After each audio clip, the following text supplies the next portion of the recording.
Good morning, Bill. How are you, sir? Good morning. Man, it's been a long time.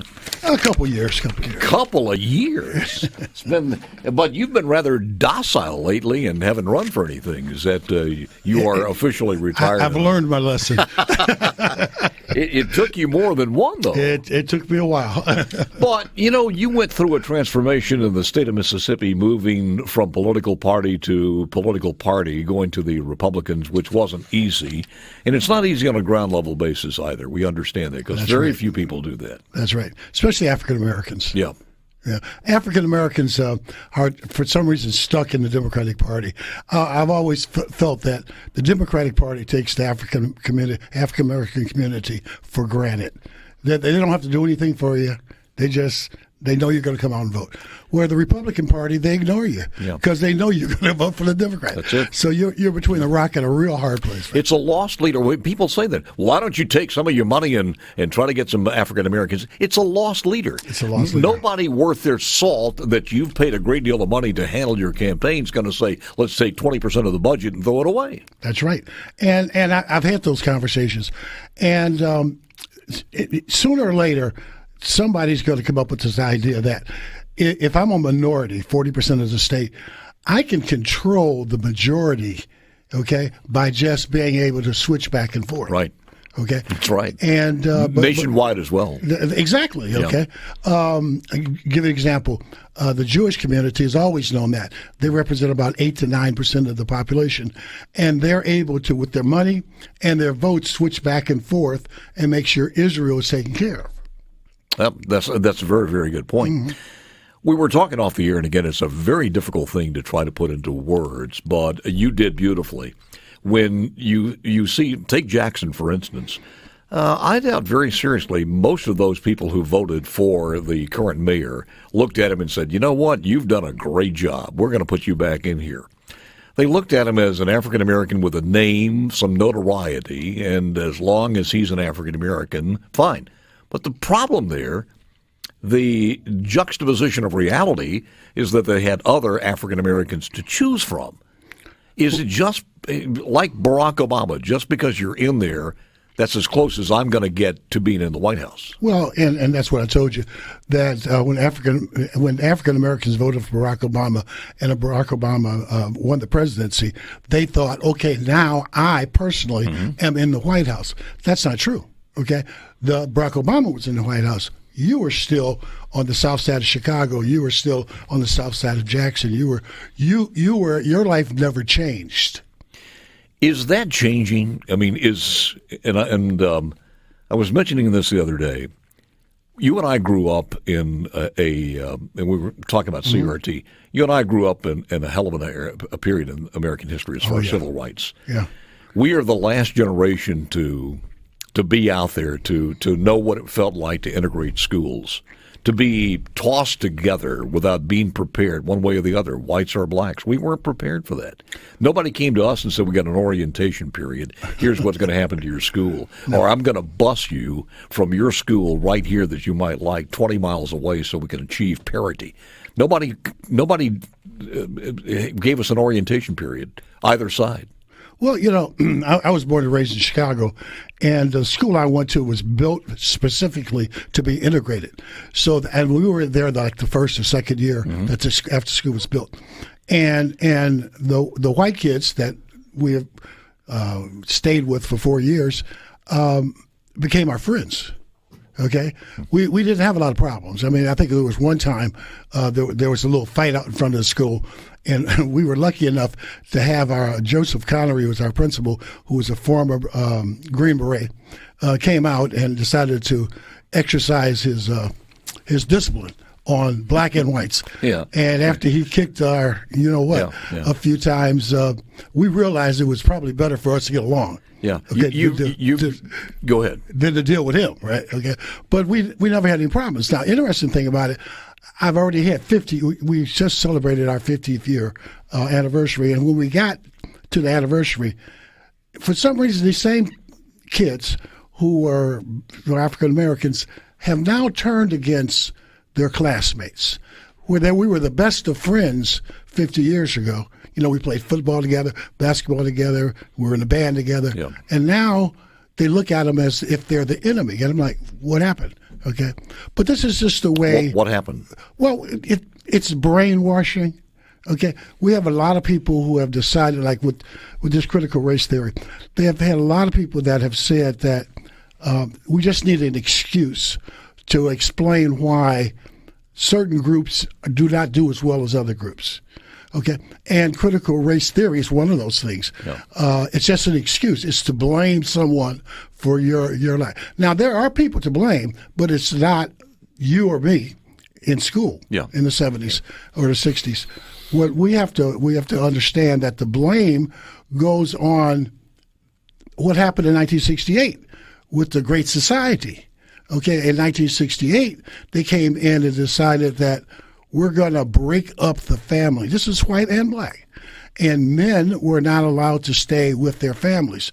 Now, Patrick Moynihan said back in 1965 that was going to cause the destruction of the family unit. We're in 2021, we're seeing that destruction. Yep. I often said, if you look at this in its totality and said, okay, why? Why is this movement out there? Who's leading this movement? And we see it's all political based. Right. If we understand it's political based, then you have to ask why. Why do you want to tear this country apart? Is it to, like the Marines, build us up to make us better? And the answer is hell no, because they don't like the Marines either. That's right. So there's a reason behind that. And through divisiveness, they retain the black vote. As long as, and here's my point on this one, and again, I think it's got some substance, is this, Bill, that we are going to be, we're fading out, whether as, like old soldiers will be retired and you won't hear from us, we will not be politically active before we totally disappeared. You've got a new generation of people out there who didn't have the colored water experience on the water fountains, that didn't go through that firsthand reports of that. It's almost like having your father serve in the Civil War, but your grandfather you got to hear the stories about it a little bit later on. So then you got a new group of people. How do you keep that hate going? Well, that's what I've said all the time. CRT, I think. It's the CRT equals keep hate alive. It's a very good point. Okay? It's a very good point. The idea that we have to blame someone, the blame should be, when the Great Society came in and it was supposed to be helping one generation to get on their feet, why has it lasted almost 60, 70 years? Yeah. Okay, and that's the problem. I think it's a very good point. In other words, we have nobody with firsthand experience so much, so we've got to teach hatred so we can keep that monopoly on the black vote. It's maybe it's as simple as that. Well, what's going on? More with Studio with Bill Marcy. Boy, we had a great conversation off the air. We needed to have a sub-channel to do that. I didn't realize this, but you're early. You were a cop in Chicago. Yeah, for 10 years. 1968, 69? 1968 to 1980. Now, when you hear what's going on in Chicago and you hear the mayor saying, well, it's because of racism that this stuff is going on, you got to stand up. No. The problem that they have with gangs is that over this time, the city has allowed the gangs to exist. Mm-hmm. And there are over 100,000 gang members. And there's no way you can do anything with those 100,000. I mean, we're not just talking about membership. We're talking about criminal activity of 100,000 people. What as a former cop too, and as a would-be politician, which I think we missed a great opportunity to have your service in office, but you look and see the city of Jackson, and there's so many problems, underground, above ground, in the police department, everywhere else, because they have been to the point where they've lost a lot of hope. They don't know how to dig out of this thing. What's your thoughts? The thoughts are that the city of Jackson was great people. Is nothing but the very far south side of Chicago, the very far south side. Mm-hmm. And the same type of problems that exist on the south side of Chicago exist in Jackson. They have a murder rate. That we have crime victims all over the place. We have water issues. Off the air, we were talking about the mayor. The mayor had a perfect opportunity to sit down with the President of the United States and ask for $1 billion to solve the water problem and sewer problem. He decided to opt against that. Now, my mayor from Vicksburg, George Flagg, decided to sit next to the mayor. And when he sat next to the mayor, president, he was able to get funds that we needed. And so that's the difference there. A huge difference. Sometimes you got to put your pride away for the service of the people. We had a cut a little bit earlier from Kamala Harris, who is the Jamaican mama. Some people, there's so much going on with this woman. As a matter of fact, that was someone called her from her own staff. A point there is not her staff is blowing apart. They do not like. She's become the Hillary Clinton. But she said this. Is agreeing to voter ID one of those compromises that you'd support? I don't think that we should underestimate what that could mean. Because in some people's mind, that means, well, you're going to have to Xerox or photocopy your ID to send it in to prove you are who you are. Well, there are a whole lot of people, especially people who live in rural communities, who don't. There's no Kinko's, there's no Office Max near them. People have to understand that when we're talking about voter ID laws, be clear about who you have in mind and what would be required of them to prove who they are. Of course, people have to prove who they are, but not in a way that makes it almost impossible for them to prove who they are. Well, I want your take on this, but let me just say one thing. I think they are so far removed from what is actual out there. They have no relationship with people in America. They don't know. Absolutely. You live in I've been through the Vicksburg. state of Mississippi, on these campaigns. And, Shaw, Mississippi, right? Yeah. Wonderful people. They're some of the best people. I mean, they have every facility that you would want. You go down to Cleveland. Cleveland is one of the largest. Let's take not too far from where you live, in Essequibo County. That's a great Essequibo County. Now, is there how many people, or you can be off the grid still? Have a vehicle to get. If you have a vehicle to go vote, that's right. You have to have a driver's license. Essequibo County's probably got less than 1,000 people. That's about 1,300 people, is my understanding, and Mayersville's got most of them. They don't even have a school in the whole county. They bus the kids up to Rolling Fork. Yeah. Okay. But this idea that you can't. I mean, my mother, God rest her soul, she was 95 years old when she passed a few years back. Had a wonderful life. And voter ID came along. And I said, Mom, what do you think about having to show your ID to vote? She says, well, isn't that the way it always has been? Okay. She said, that's the way. I said, would you have a problem? She goes, no, I have a driver's license. Mm-hmm. This is not an issue. Well, in Mississippi, I think you could do just a pay stub, or there's a lot of different ways you could do it. That's right. Most people never get down that far to figure out.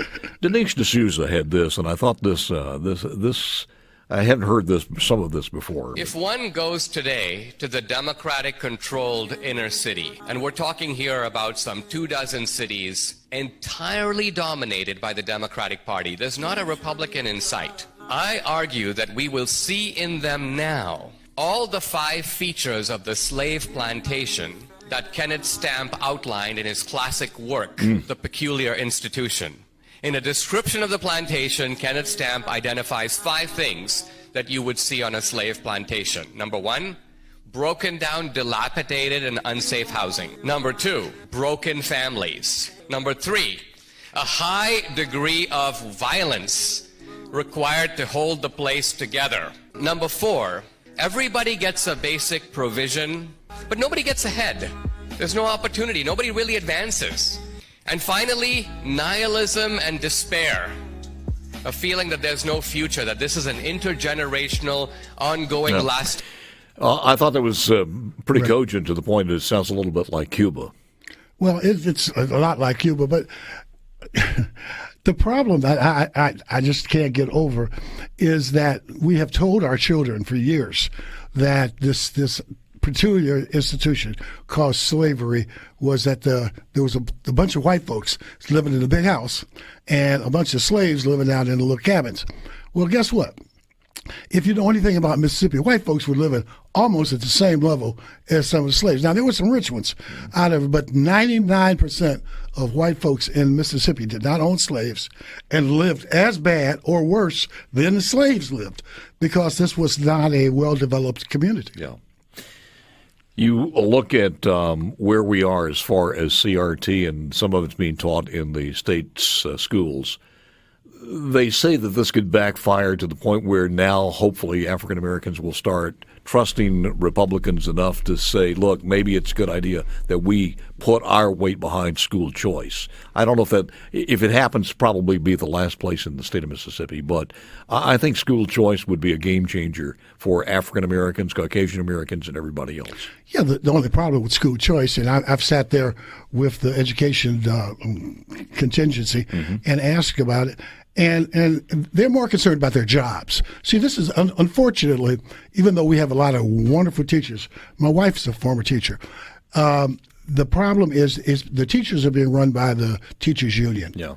And the teachers union will not allow a school choice because they see it as a threat to their jobs. Now, like I said, this doesn't represent all the teachers, but the majority who vote for the union. Yeah, and for people to understand this, in even the most rural areas of the state, as well as Jackson, Mississippi, there are two big employment machines, and that's the healthcare system and also the school system. They employ most of the people in these small communities. There are counties where the Board of Education, the school system, is the highest, it's the largest employer in the county. And then you start talking about that. The NEA is putting their money behind CRT and going in and saying, we're going to fight this and we're going to make it. And I think this, if I'm a parent in the state of Mississippi, I have a right to know if my teacher is a member of that union. That's right. Well, see, here's one of the issues that we seem to always come up. You have to ask, where did this CRT come from? And it came from Harvard, and it came from intellectuals at Berkeley, two bastions of conservative thoughts. And they believe that they create as their product ideas. And when their ideas fail, no one criticizes them. Now, take the building that collapsed down in Miami Beach.